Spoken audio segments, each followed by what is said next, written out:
What is up? It's your boy Ronan back at you again with another video. Today's video is a little different. It's on a Friday. I don't normally want to make videos on Fridays. I don't know why. I just decided I don't want to. But today's a little different. This video is going to be a little different. I'll explain it to you in the video.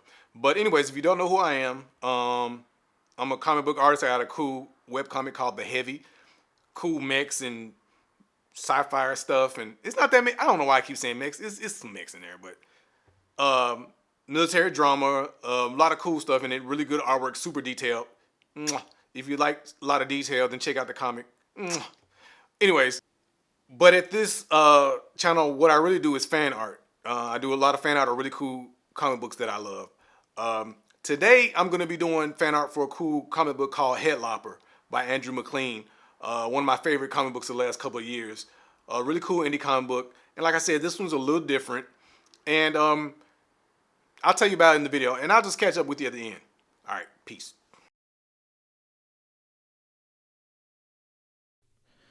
So, like I said, this is going to be slightly different than my previous videos. And the reason for that is because I filmed a lot of them a while ago, and I just filmed them back to back to back, big batches of them.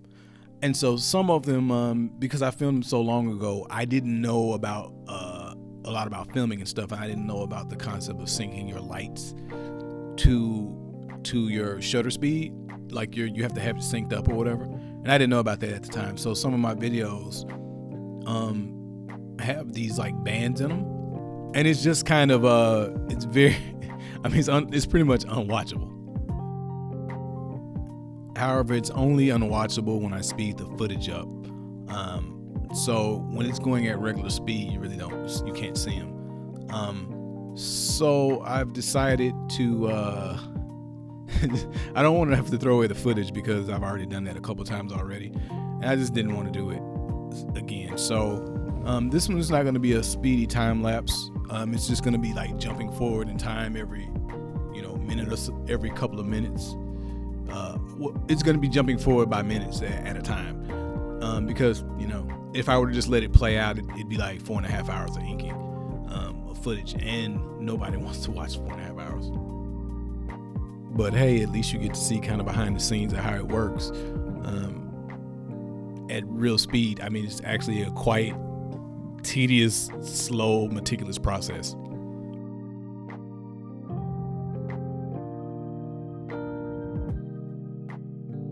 So now that that's out the way, let's get to the comic. This one is another one of my favorites. I love indie comics, and I've been going mainstream indie as far as my videos I'm doing. And this one's a really cool one called Lopper by Andrew Maclean. Like I said, very, very cool comic book. It's kind of silly. It doesn't really take itself seriously. Really creative, and just really good artwork.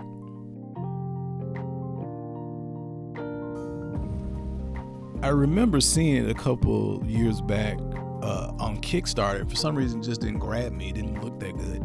But then when I stumbled upon it in the comic shop, I was just blown away by how cool it looked. The colors were so vibrant, and I just thought it was beautiful. And as I said, artistically, this comic book is awesome. I think his style has very much a Mike Mignola influence on it. There's a lot of people out there who are, influenced by Mignola. But I think he's the most interesting because he's kind of almost like a Mignola with light colors, you know what I mean? Like a more vibrant Mignola.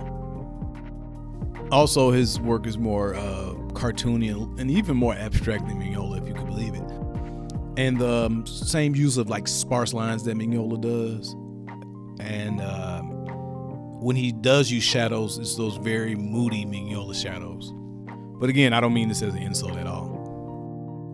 And also the use of just like flat colors with a few gradients here and there, which a lot of people think is very simple to do.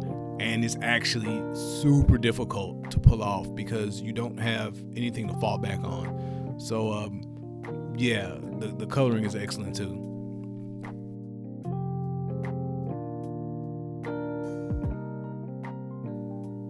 So Headlopper follows the warrior Norgal, the titular Headlopper, as he's traveling the land. In this first volume, it doesn't seem like he's going anywhere in particular. Again, the comic book is not very serious, so he seems to just go here and there, and things just kind of happen to him. He kind of more falls into the plot of this story. In general, I would say it just seems like he just wanders around, cutting the heads off of all kind of mythical threats and creatures and stuff like that. He's this, I guess, he looks like a stereotypical barbarian warrior type. But I really like his design. It's very classic. And I think before Headlopper, if you saw that kind of character, you would say, oh, that's just a barbarian. But now, to me, I think people will say, oh, that looks like Headlopper now. Instead of him looking like a barbarian, now it's kind of like barbarians are like Headlopper to me. The long white beard and the horned helmet, it's just really classic looking.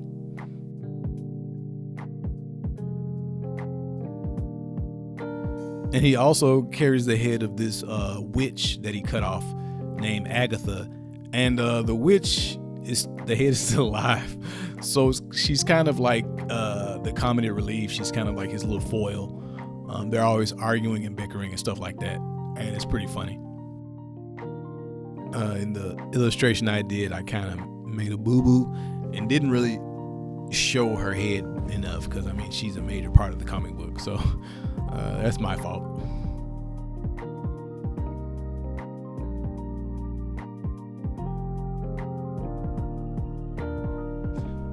So I'm not going to go super deep into the story because, the story is not that deep. Like I said, it's a pretty light-hearted comic book as far as themes and stuff of that nature. But again, this type of comic book, you're not really reading it so much for the story anyway, you know what I mean? You're reading it more for the art, the action, and the charming characters, kind of like Sobek to me. It's funny because on one hand, the comic book is super cartoony, but then on the other hand, it's super violent. A lot of times at the end of a fight, Norgal will probably be just covered from head to toe in blood. Just totally covered. He'll just be all red by the end of the fight. So I find that juxtapositioning of the cartoonishness and the hyper violence to be really funny. And I know I said before that the story is not really why you read the comic book. It's not very serious. It's pretty silly. But there are some things that happen to some of the characters that are kind of substantial and kind of matter. And there isn't even a couple sad things in there. So I like the way that it can juxtapose lightheartedness against the sadness, But as far as Headlopper, there's the character not very deep. You don't really ever expect anything to happen to him. He's gonna win every fight he gets into. You know what I mean?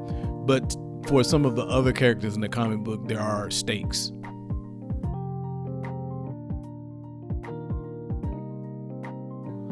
Also, this is the first volume, you know what I mean, of the comic book. So it almost kind of feels like it's more laying the groundwork for the characters. So that's one reason maybe why it's kind of light. Although I have a couple of future issues and they don't get that much deeper. They're just, again, a lot more action.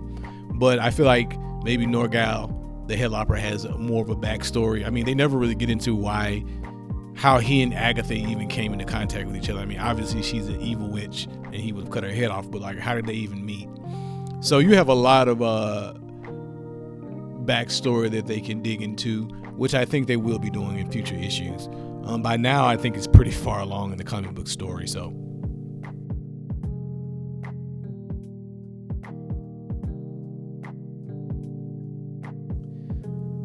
yeah, that's Headlopper. Not much to say there.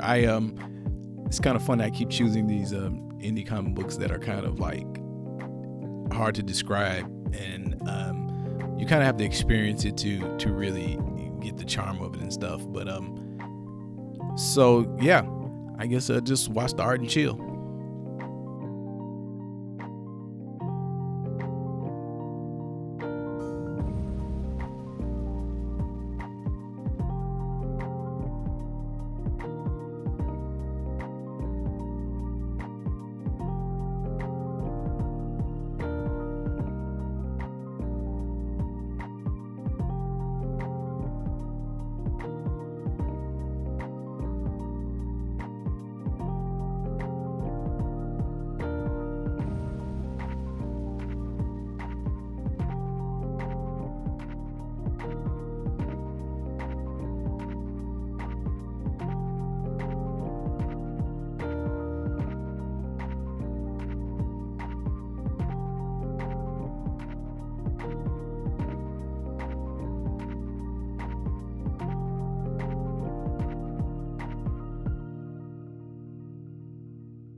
So there you have it, a somewhat in real time inking demonstration, I guess, of my Lopper illustration. So as always, I will be posting this on my Instagram along with some other illustrations. So why don't you go over there, give me a follow, link in the description. So that was the video. Like I said, it's kind of different. And I don't know, it didn't turn out that bad to me. I think maybe I will go back and rescue some of the footage of some of the other videos, because I've thrown away quite a few. And I think I might go back and rescue those so I don't have to redo them, because I mean, I put a lot of work into them, a lot of hours of footage just thrown away. So maybe I'll come back to them and do them the way I did this one, because I don't think that was that bad. But anyways, I hope you guys enjoyed it. If you did, like, subscribe, comment, all those good things. And I'll catch you in the next one. Thanks. Peace.